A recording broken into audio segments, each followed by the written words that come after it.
로마서 8장 37절부터 39절까지 우리 세 절 말씀 다 한 목소리로 함께 읽겠습니다. 그러나 이 모든 일에 우리를 사랑하시는 이로 말미암아 우리가 넉넉히 이기느니라.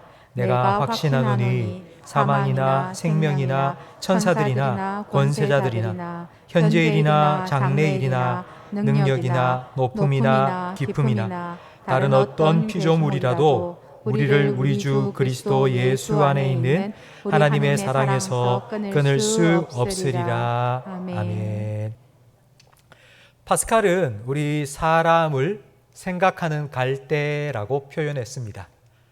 인간은 갈대처럼 나약합니다. 하지만 생각하기 때문에 특별합니다. 사람의 생각 중에 가장 많은 부분을 차지하는 것이 걱정입니다. 여러분은 무슨 걱정을 하고 계십니까? 자식 걱정, 돈 걱정, 건강 걱정, 걱정이 떠나지 않습니다. 지난주 설교 준비를 하면서 읽었던 책에 이런 구절이 있습니다. 걱정하는 건 흔들 의자에 앉아 있는 것과 같다. 항상 움직이지만 늘 제자리이다. 걱정은 아무 소용이 없습니다.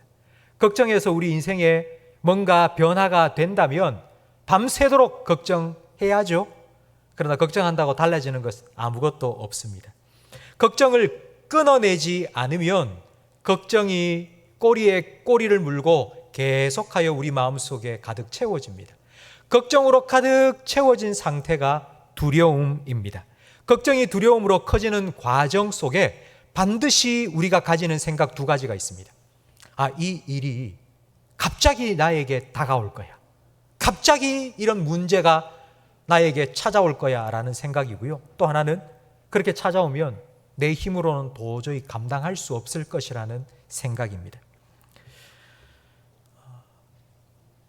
만약에 어떤 어려움이나 문제가 예고하고 찾아온다면 마음의 준비를 하고 그걸 막아낼 대비를 하고 문제를 맞이하기 때문에 좀 충격이 덜할 것입니다. 그러나 아무 예고 없이 예상 밖의 문제와 어려움이 우리 삶에 찾아오기 때문에 우리는 불안해하고 두려워합니다. 귀신의 집에 가보신 적 있습니까? 놀이동산에 가면 옛날에는 귀신의 집 같은 게 있었습니다. 거기에 다 가짜입니다. 귀신 실제로 있는 게 아니라 사람들이 다 만들어 놓고 사람들이 탈 뒤집어 쓰고 그냥 놀래키는 겁니다. 다 가짜라는 걸 알고 있지만 들어가 보면 깜짝깜짝 놀랍니다. 왜냐하면 불쑥불쑥 튀어나오기 때문입니다. 전혀 생각지도 못한 곳에서 손이 쑥 나오고 갑자기 뒤에서 뭔가가 확 덮치기 때문에 놀랍니다. 예측할 수 없는 일이 우리의 인생에 일어날 것이라고 생각하기 때문에 우리는 걱정하고 두려워합니다. 또 하나, 내가 그 일을 감당할 수 없을 거라고 생각하기 때문에 두렵습니다. 어떤 문제가 생겨도 내 능력으로 충분히 커버할 수 있다면 두려울 것이 없습니다. 그런데 내가 감당할 수 없는 일들이 우리에게 찾아옵니다. 지난 주간 큰 태풍이 한반도를 관통하고 지나갔습니다. 아마 뉴스를 통해서 여러분 태풍이 역대급이라는 소식을 들었을 겁니다. 태풍 매미와 그리고 사라호를 합친 것처럼 엄청난 바람과 폭우를 몰고 올 것이라고. 아마 여러분 그 뉴스를 들으면서 좀 두려움이 생기지 않으셨습니까? 아이고, 그게 대구를 지나가면 어떻게 하지? 아이고, 내 친척이 부산에 사는데 부산에 있는 친척 피해를 입으면 어떻게 하지? 그런 걱정과 두려움이 우리에게 생깁니다. 그러니까 내가 막을 수도 없고 내가 피할 수도 없는 그런 문제가 내 삶에 찾아올 거라고 생각하니 우리는 두려울 수밖에 없습니다. 두려움에 빠져 살아가는 사람들의 특징이 있습니다. 얼굴을 보면 딱 표시가 납니다. 두려움에 빠져 사는 사람에게는 기쁨이 없습니다. 늘 얼굴 표정이 무겁습니다. 어둡습니다. 그냥 걱정에 근심에 그냥 사로잡혀 살아갑니다. 산에 가면 산에 이 전망대가 있습니다. 높은 전망대에 올라가면 얼마나 경치가 좋은지 우리는 그 높은 곳에 올라가서 주 하나님 지으신 모든 세계 찬양이 저절로 흘러나오지 않습니까? 그런데 고소공포증이 있는 사람은요, 그곳에 올라가면 난간을 붙잡고는 꼼짝 못하고 이러고만 있습니다. 저 멀리 보라고, 하늘도 보고 저 멀리 좀 풍경을 보라고 못 봅니다. 눈을 들지도 못하고 이러고만 있습니다. 이게 두려움에 빠져 살아가는 사람의 특징입니다. 내일 걱정, 염려 때문에 오늘 하나님 주신 은혜를 누리지 못하고 기뻐하지 못하는 사람, 여러분 그런 사람이 되지 않아야 합니다. 그래서 예수님께서는 마태복음 6장 38절에 34절에 이렇게 말씀하셨습니다. 내일 일을 위하여 염려하지 마라. 내일 일은 내일 염려하라. 사서 고생하지 말라고요. 내일 걱정 미리 땡겨서 고생하지 말고 오늘 하나님 주신 은혜를 누리며 기뻐하며 살아라. 예수님께서는 내일 염려하지 말라고 우리에게 말씀하셨습니다. 그렇다면 이 걱정과 두려움에 대해서 성경은 무엇이라고 말씀하고 있을까요? 디모데후서 1장 7절 말씀을 함께 읽겠습니다. 하나님이 우리에게 주신 것은 두려워하는 마음이 아니요 오직 능력과 사랑과 절제하는 마음이니. 아멘. 두려워하는 마음은 절대로 하나님이 주신 것이 아닙니다. 두려워하는 마음은 하나님이 주신 것이 아닙니다. 그렇다면 두려움이 어디에서 찾아오는 걸까요? 두려움은 누가 주는 걸까요? 로마서 8장 15절 말씀에 두려움을 주는 영이 있다고 말합니다. 우리 함께 읽어보겠습니다. 너희는 다시 무서워하는 종의 영을 받지 아니하고 양자의 영을 받았으므로 우리가 아빠 아버지라고 부르짖느니라. 15절 말씀에 보면 무서워하는 종의 영이라고 되어 있습니다. 그러니까 이 말은 무서움, 두려움이라는 무기로 우리를 협박해서 종으로 삼는 영이 있다는 것입니다. 그게 바로 마귀입니다.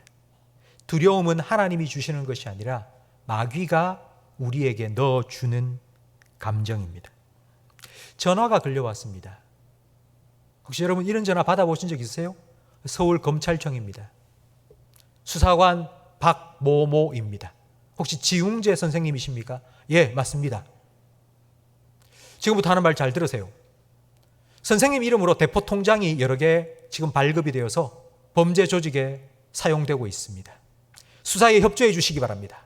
지금 선생님이 가지고 있는 통장을 다 꺼내 오십시오. 계좌번호를 부르십시오. 그리고 비밀번호도 말해 주십시오. 여러분 이 전화를 딱 받는 순간 마음에 두려움이 확 몰려듭니다. 큰일 났다. 나도 혹시 쇠고랑 차는 거 아닌가? 그래서 그 두려움에 나도 모르게 그 사람, 그 목소리에 종이 되어서 시키는 대로 다 합니다. 그리고 정신이 번쩍 들고 나면 통장의 잔액이 제로입니다. 두려움으로 사람을 조종하는 것입니다. 마귀는 이렇게 두려움을 우리 마음속에 심어줘서 자기의 종으로 만드는 영입니다. 엘리야는 갈멜산에서 850대 1의 영적인 대결에서 승리했습니다. 하나님께서 그의 기도에 응답하셔서 불로 응답해 주셨죠. 그런 놀라운 승리를 거둔 후 왕비 이세벨이 자기를 죽이겠다는 소문을 들었습니다. 그때 엘리야는 두려움에 사로잡혔습니다. 꽁지 빠지게 도망가서 광야로 숨어 로뎀나무 아래에서 하나님께 이렇게 기도합니다. 하나님, 이세벨이 나를 죽인다고 합니다. 이세벨 손에 죽지 않게 해주시고 하나님 저를 죽여주십시오. 지금 하나님한테 날 죽여달라고 기도하는 사람이 되었습니다. 대단한 영적인 승리를 어제 경험했지만 그러나 오늘 두려움에 무너져 버리고 말았습니다. 성도 여러분, 그래서 하나님께서는 우리에게 두려워하지 말라고 명령하십니다. 성경에 두려워하지 말라는 명령이 제일 많이 나옵니다. 사랑해라, 기도해라 이 명령보다 두려워하지 말라는 명령이 더 많습니다. 성경에는 총 400번 이상이나 두려워하지 말라는 명령이 기록되어 있습니다. 여러분, 왜 두려워하지 말라는 명령이 이렇게 많이 나오는 걸까요? 그 이유는 우리의 삶에 걱정거리, 두려워하는 것들이 너무나도 많기 때문입니다. 우리 매일매일 우리의 삶 속에 이런 걱정과 두려움을 경험하며 살아가고 있기 때문입니다. 믿음이 좋았던 욥, 하나님께서 마귀에게 야, 욥 봤니? 진짜 욥의 믿음은 내가 인정할 정도야 라고 칭찬했던 욥.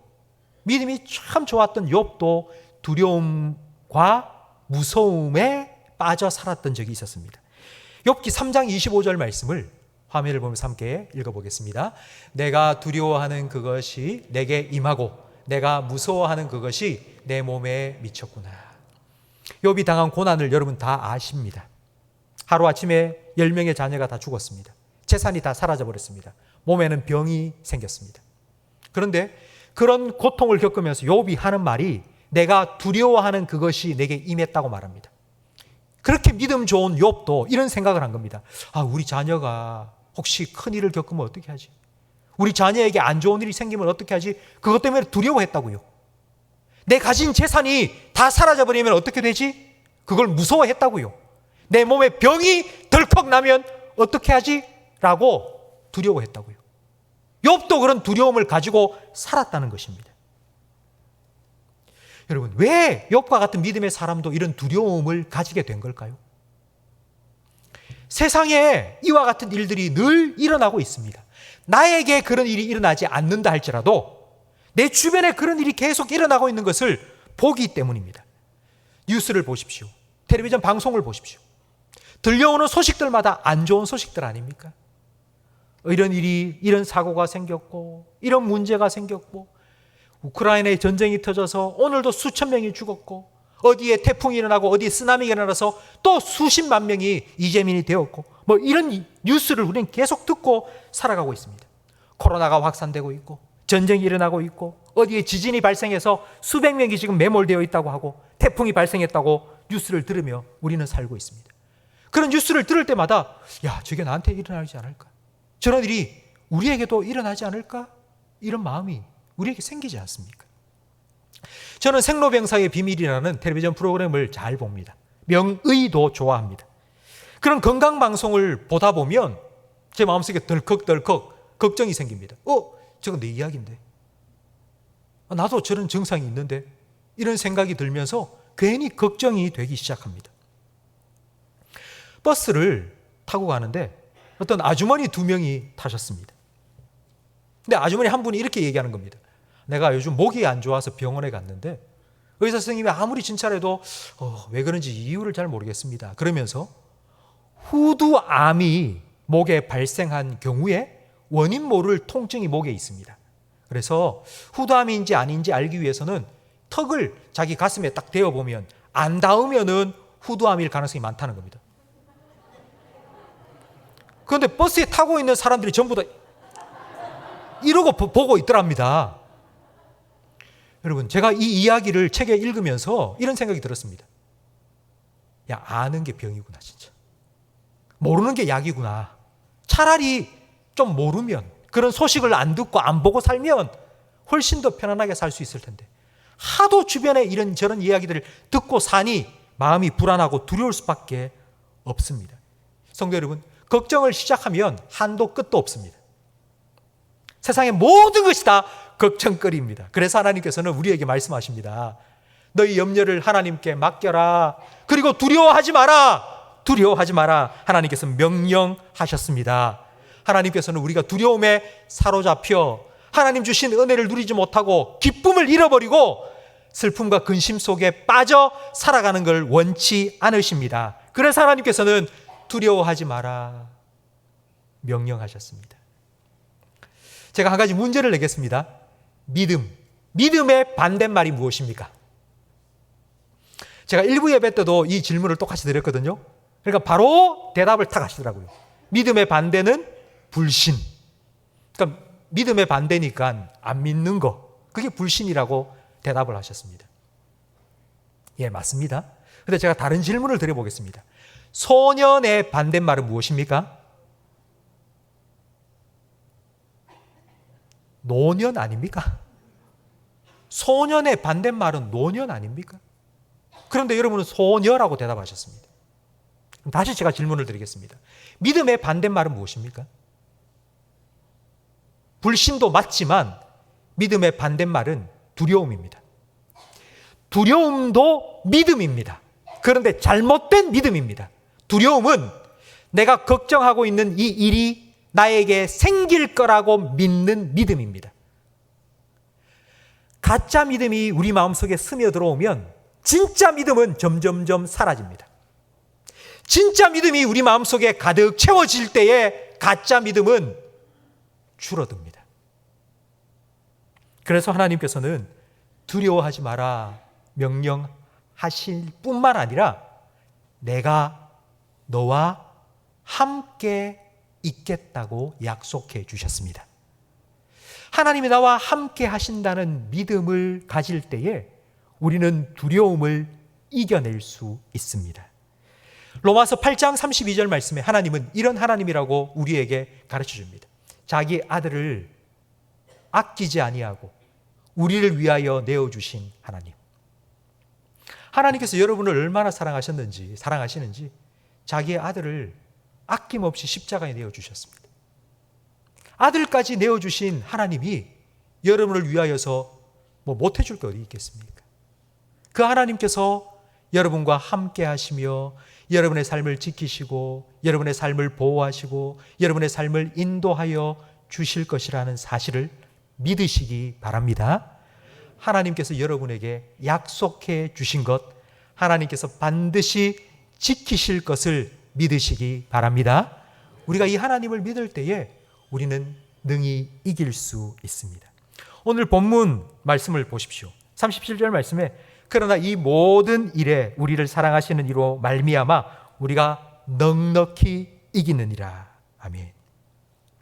그리고 38절 말씀에 보면 우리가 살아가면서 겪게 될 여러 가지 일들이 나옵니다.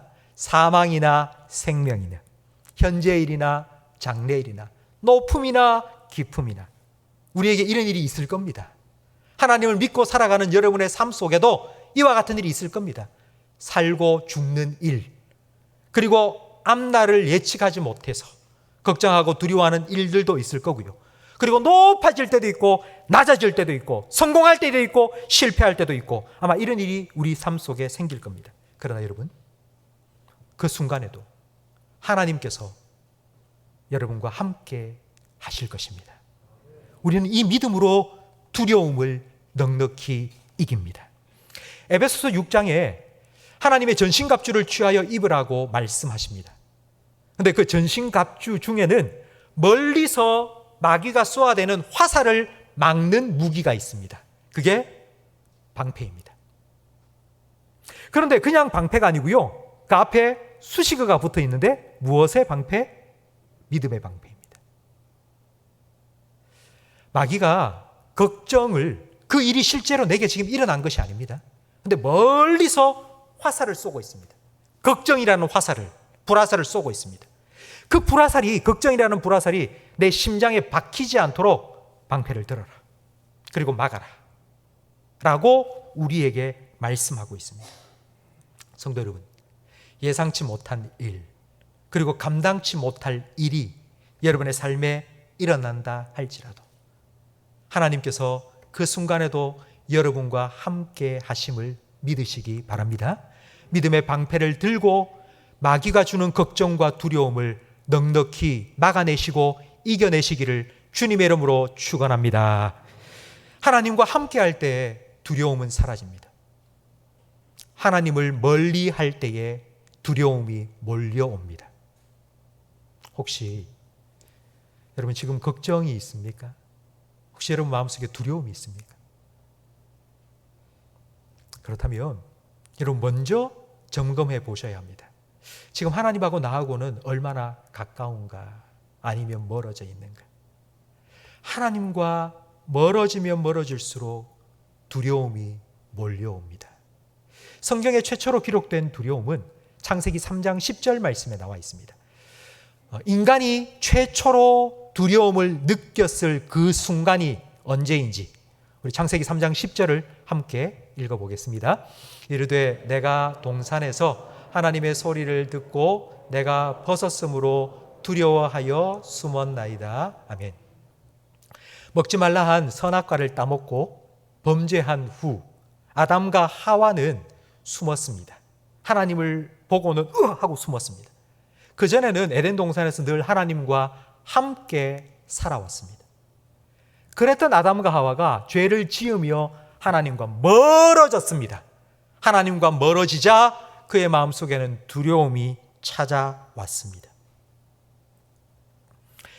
여기 이 창세기 3장 10절 말씀을 통하여서 우리는 한 가지 사실을 알 수 있는데, 두려움은 죄의 결과요, 하나님을 떠난 결과라는 것입니다. 예수님께서는 죄로 인하여서 하나님과 멀어져서 평안함을 잃어버리고 두려움 가운데 살고 있는 우리를 대신해서 두려움을 십자가 위에서 다 겪으셨습니다. 십자가 지시기 전날 밤 예수님께서는 기도하셨습니다. 그 기도의 제목은 한 가지였죠. 이 잔을 나에게서 옮겨주십시오. 예수님이 얼마나 간절히 기도하셨던지 땀방울이 핏방울처럼 뚝뚝뚝 떨어질 정도로 간절히 기도했습니다. 이 잔을 옮겨주십시오. 이 잔을 옮겨주십시오. 도대체 예수님은 뭐가 두려웠을까요?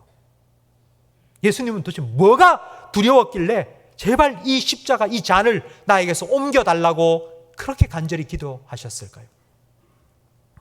예수님께서 십자가에 달려 고통 속에 죽어가시면서 예수님께서 딱 한 번 부르짖으셨습니다. 큰 소리를 내셨습니다. 손에 못 박힐 때, 발에 못이 박힐 때 비명 지르지 않으셨습니다.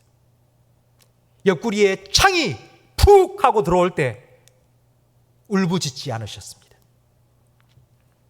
예수님께서 십자가 위에서 딱 한 번 큰 소리를 치셨습니다. 예수님께서 무엇 때문에 소리치셨는지, 부르짖으셨는지 마태복음 27장 46절 말씀을 함께 읽어보겠습니다. 제 9시쯤에 예수께서 크게 소리질러 이르시되 엘리 엘리 라마 사박다니 하시니 이는 곧 나의 하나님 나의 하나님 어찌하여 나를 버리셨나이까 하는 뜻이라. 아멘. 예수님은 십자가 위에서 못과 창에 찔리는 고통도 두려워하셨을 것입니다. 예수님도 우리와 똑같은 사람이 되셨기 때문에.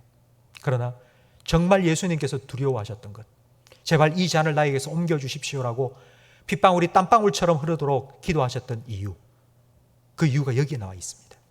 하나님께 버림받는 것이 두려웠기 때문입니다. 예수님은 영원 전부터 영원까지 영원히 하나님과 하나이신 하나님이십니다. 하나님과 삼위일체 한 분, 하나이신 하나님 예수님께서 하나님께 버림받으셨습니다. 여러분, 예수님께서 하나님께 버림받으셨다는 것이 어떤 의미인지 여러분은 알 수가 없습니다. 제가 가장 가깝게 설명을 해볼게요. 이제 한돌이 된 아이가 엄마한테 버림받은 것입니다. 엄마한테 휙 던져버리는 겁니다. 정말 내가 사랑하던 내 아내에게 버림받은 것입니다. 이 버림받은 고통에 1000배, 10,000배 이상 우리는 상상할 수 없는 그런 버림받는 고통을 예수님께서는 두려워하셨던 것입니다. 예수님께서 십자가 위에서 하나님께 버림받고 죽임당하신 이유는 한 가지, 여러분을 위해서입니다.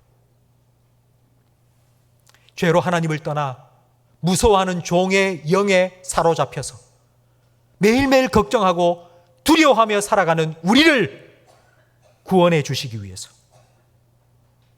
하나님을 내 목자로 삼고 하나님을 내 아버지로 믿고 그 하나님과 함께 평안을 누리며 살아갈 수 있도록, 두려움을 넉넉히 이기며 살아갈 수 있도록 예수님께서는 우리를 대신해서 십자가에 죽으심으로 하나님과 우리 사이에 막혀있던 죄의 담을 허무시고 하나님과 우리 사이를 가깝게 해 주신 것입니다.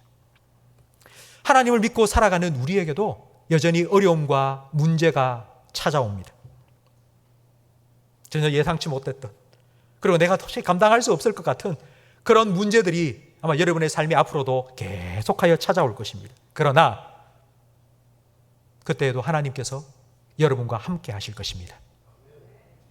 높음이나 깊음이나 현재일이나 장래일이나 사망이나 생명이나 그 어떤 일이 여러분의 삶에 일어난다 할지라도 하나님께서 여러분과 함께 하실 것입니다. 로마서 8장 37절 오늘 본문 말씀을 우리 화면을 보면서 다시 한번 읽겠습니다. 그러나 이 모든 일에 우리를 사랑하시는 이로 말미암아 우리가 넉넉히 이기느니라. 아멘. 살든지 죽든지, 지금 일어나고 있는 일 때문이든지, 아니면 그 일 때문에 앞으로 어떻게 될지 걱정이 된다 할지라도, 그리고 높음이나 기쁨이나 성공하든지 실패하든지, 이 모든 일에 우리를 사랑하는 이로 말미암아 성도 여러분, 우리는 넉넉히 이길 것입니다. 이 넉넉히 이긴다는 이 말의 뜻은 100% 승리할 것이라는 확신입니다. 세상에 100%는 없습니다. 왜냐하면 우리 이 세상에는 변수가 너무나도 많기 때문입니다. 아무리 철저히 계획을 세웠다 하더라도 100%는 있을 수 없습니다. 그래서 99.9%라고 말합니다. 절대로 100%는 있을 수 없습니다. 그런데 하나님께서는 우리에게 말씀합니다. 넉넉히 이길 거라고. 간당간당하게 겨우 이기는 것이 아니라 넉넉히, 거뜬히, 능히 이길 것이라고. 하나님께서 여러분과 함께 하신다면, 그 어떤 두려움이 우리에게 찾아온다 할지라도 우리는 거뜬히 넉넉히 이겨낼 수 있습니다. 이것이 바로 믿음으로 100%의 승리를 경험하는 비결입니다. 성도 여러분, 제 간증을 하나 하고 제가 말씀을 마치겠습니다. 저는 중학교 2학년 때 부모님과 함께 서울로 이사를 갔습니다. 그리고 고등학교 2학년 때 아버지 사업이 서울에서 하던 일이 너무나도 안 돼서 다시 고향으로 내려온다고 대구로 돌아왔습니다. 서울에서 고등학교 2학년 1학기까지 마치고 대구로 왔는데요. 서울에서는 고등학교 때 제2외국어 스페인어를 했습니다. 근데 대구에는 스페인어 하는 학교가 없었습니다. 대구에 내려와서 독일어를 했는데 시험을 치니까 20점이 나왔습니다. 그리고 서울에서는 수학 진도가 미분 적분을 배우지 않았습니다. 저는 이과생입니다. 수학이 중요합니다. 근데 대구에 오니 이미 진도가 미분 적분 다 나갔습니다. 저는 미분 적분을 배운 적이 없습니다. 그러니까 저 혼자 수학의 정석을 사서 막 겨우 끙끙 풀고 수학 시험을 치면 50점, 60점 겨우 받았습니다. 걱정이 되기 시작했습니다. 이러다 큰일 났네. 이제 내 고3인데 이러다 대학 가겠나? 내가 어떻게 살지? 서울로 이사 갔다가 다시 대구로 내려온 아버지, 원망이 되는 겁니다. 아버지에 대한 화가 나기 시작했습니다. 그러던 차에 이제 학교에 갔다가 집으로 딱 들어오는데 집에 교회에서 나눠주는 달력이 하나씩 걸려있지 않습니까? 근데 딱 들어오는데 그 달력이 딱 보이는 겁니다. 근데 그 달력에 뭐라고 적혀있는 거 아니? 이사야 41장 10절 말씀, 성구가 딱 적혀 있습니다. 여러분, 이사야 41장 10절 말씀 잘 아시죠? 두려워하지 말라, 내가 너와 함께함이니라. 놀라지 말라, 나는 너의 하나님이 됨이니라. 내가 너를 굳세게 하리라. 참으로 내가 너를 붙들어 주리라. 참으로 나의 의로운 오른손으로 너를 붙들리라. 그 말씀이 딱 적혀 있는 게 딱 보이는 겁니다. 제가 바로 그 달력을 딱 뜯어서 밑에 달력 딱 잘라내고 성구를 제 책상 앞에 딱 붙여놓고는 책상에 앉을 때마다 아침 저녁으로 그 말씀을 읽고 또 읽고 또 읽고 암송하고 또 묵상하고 계속하여 3학년 고3 1년 동안 그 말씀하고 살았습니다. 문득문득 마음속에 걱정이 찾아옵니다. 시험 점수를 받아들면 수학 60점, 독일어 30점, 내신 성적 뚝뚝 떨어지고 이래가지고 과연 대학 가겠나? 그럴 때마다 말씀을 또 묵상합니다. 두려워 말라, 놀라지 말라, 내가 너의 하나님이 됨이니라. 내가 너를 붙들어 주리라. 제가 그 말씀을 읽을 때마다 마음속에 평안이 찾아오는 겁니다. 그 말씀이 내 영혼의 반석이 되기 시작했습니다. 바람에 이리저리 흔들리던 요동치는 바닷물결 같은 제 마음이 그 말씀을 읽고 암송할 때마다 마음이 편안해졌습니다. 여러분, 그렇게 고등학교 3학년 동안 되지도 않는 공부 계속하면서 그 결과가 어떻게 되었을까요? 수능 시험을 쳤는데요. 이과 수학 시험 만점이 75점입니다. 근데 그 75점 중에 제가 25점을 맞았습니다. 25점 맞으면 대학 갈 수가 없는 점수입니다. 그런데 제가 건축공학과에 입학을 했는데요. 제가 과 수석을 했고 4년 전면 장학금을 받고 입학을 했습니다. 제가 공부를 잘했기 때문이 아닙니다. 저는 못했습니다. 만약 제가 고등학교 3학년 1년 동안 걱정하고 염려하고 앞으로 내 인생 어떻게 될까? 아버지에 대해서 원망하고 내가 그렇게 살았다면, 제가 만약 그렇게 살았다면 저는 절대로 하나님 주신 그런 은혜를 누리지 못했을 겁니다. 말씀으로 제 마음을 지키고 그래도 하자, 할 수 있다. 하나님께서 도와주신다고 했잖아. 하나님 내 삶을 지키신다고 했잖아. 하나님 나를 붙들어 주신다고 약속하셨잖아. 두려워하지 말라고, 놀라지 말라고 하나님 내게 명령하셨잖아. 그 말씀으로 제 마음을 다시 다잡고 하나님께서 약속하신 대로 제 삶에 그와 같은 은혜를 내려주셨습니다. 성도 여러분, 저는 여러분에게 말씀드립니다. 도전하고 싶습니다. 선택하십시오. 두려워하며 살 것인지 아니면 평안함을 누리며 살 것인지 선택하십시오. 두려워하지 말라 하신 하나님의 말씀에 순종하시든지 아니면 내가 이거 어떻게 처리하지? 내가 이 문제 어떻게 해결하지? 여러분 혼자 그 문제를 꽉 부여잡고 사시든지 둘 중에 하나를 선택하십시오. 하나님께서는 여러분에게 명령하십니다. 두려워하지 마라. 내가 너와 함께 함이니라. 놀라지 말라. 나는 너의 하나님이 됨이니라. 성도 여러분, 하나님께서 여러분과 함께 하심을 믿는다면 그 믿음으로 우리에게 수시로 찾아오는 걱정과 두려움 넉넉히 이길 수 있음을 믿으시기 바랍니다. 이 믿음으로 두려움과 싸우십시오. 여러분 마음속에 분명히 걱정과 두려움이 찾아올 것입니다. 여러분 믿음으로 막아내십시오. 믿음으로 물리치십시오. 믿음으로 몰아내십시오. 하나님께서 나와 함께 하신다. 여러분 스스로에게 선포하십시오.